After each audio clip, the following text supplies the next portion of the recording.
lá?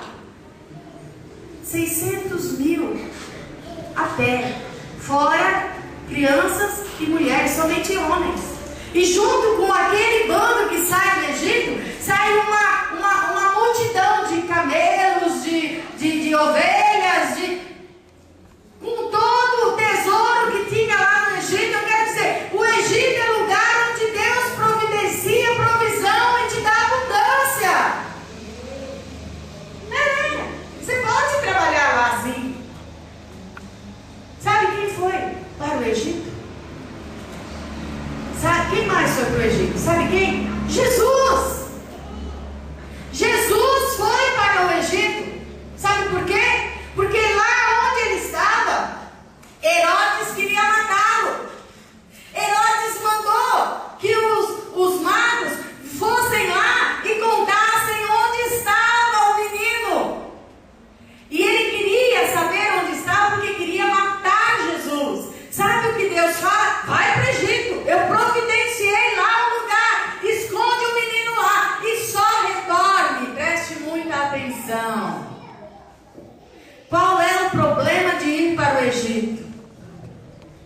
Preste muita atenção. E só retorne quando eu te disser.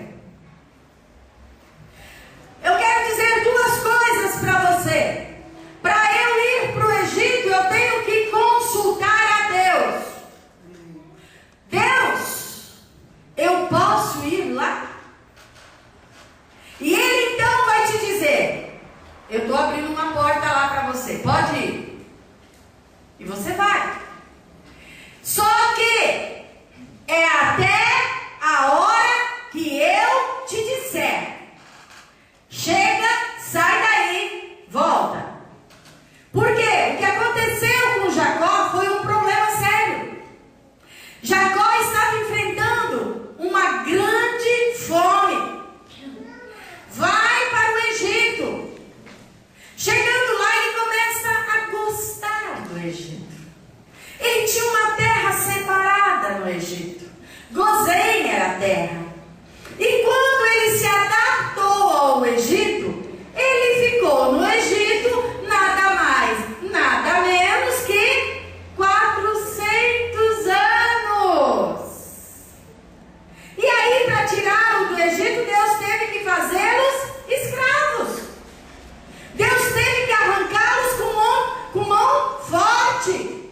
Estava tão bom que eles lá no deserto sentiram saudade do Egito. Então, o Egito é lugar.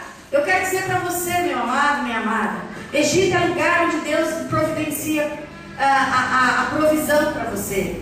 Lá ele arruma local onde você pode trabalhar. Mas só vá para o Egito debaixo da orientação de Deus. Então logo ele diga: saia do Egito. Há pessoas que trabalham e começam muito bem, vêm para a igreja, pedem a orientação de Deus. Deus me dá um trabalho, faz campanha e tudo mais. Aí de repente Deus abre uma porta, ele vai para o trabalho, começa a gostar e fica ali. E daqui a pouco ele começa a se envolver de uma maneira tão terrível e tão terrível. E o Espírito Santo de Deus fala: começa a fugir, sai daí, olha aí, está perigoso. E ele não ouve mais, ele perde o amor, ele perde a graça, ele perde o desejo e ele se envolve com o Egito. E ele fica amigo do Egito. Amados, eu não posso, diga assim: eu não posso pôr a minha confiança no Egito. Porque o Egito tem esse problema. Sabe o que eu penso lá no Egito quando eu me acostumo? Mas eu não vou conseguir viver sem isso mais. O Egito me dá coisas que eu começo a me adaptar a elas. E eu acho que eu não vivo mais sem essas coisas que o Egito me dá. E por isso, lá em Isaías, capítulo 30, versículos 1 a 3, nós vamos encontrar um texto onde a palavra de Deus diz: não vá para o Egito com essa expectativa, não. O Egito não é tudo isso que vocês estão dizendo. Lá em Isaías, capítulo 30, versículos de 1 a 3 diz: ai dos filhos rebeldes.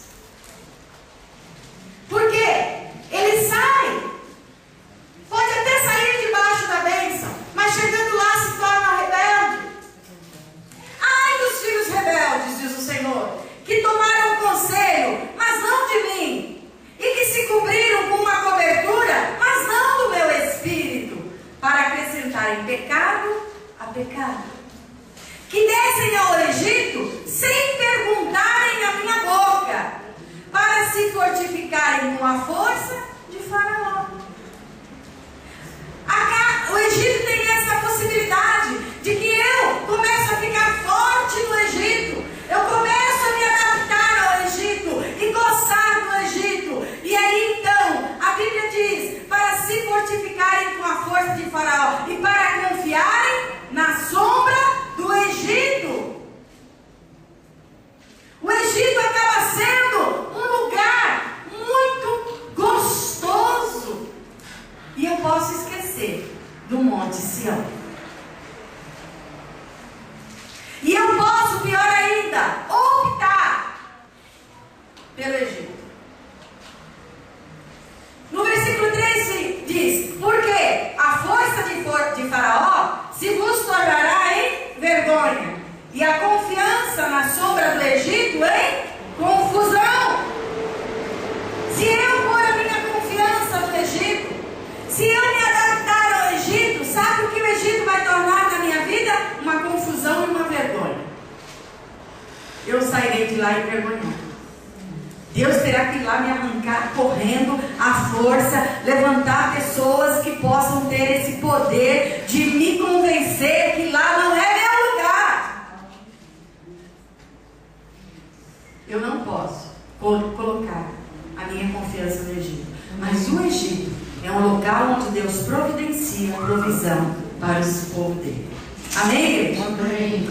É tão tremendo isso. Esse local, Egito, eu quero dizer para você que lá no Antigo Testamento o Egito era terra física. Hoje o Egito para nós é espiritual, assim como Israel é espiritual, assim como Jerusalém é espiritual. É um estado onde nós nos prontificamos a nos adaptarmos. Amém, igreja? Amém. Não significa que eu vou sair daqui e vou morar lá no Egito, mas o Egito está aqui, ó. O Egito pode estar aqui dentro, sabe por quê? Eu posso estar aqui, mas o meu coração está lá. Glória a Deus. Puxa vida, amanhã a essa hora vou estar trabalhando, ou como é que, nossa, será que eu vou conseguir aquela promoção? E agora, preciso derrubar aquele cabra lá, porque senão ele vai tomar meu lugar. O Egito está dentro de mim. Amém, igreja? Amém. Amados, mas o Egito é um local que Deus providencia a provisão para o servo de Deus. Em Oséias capítulo 11, versículo 5, só para você ter uma ideia, a Bíblia diz, através do profeta Oséias, para o povo: não voltará para o Egito, mas vai para a Síria. Será, porque a Síria será o seu rei, porque recusam a converter-se.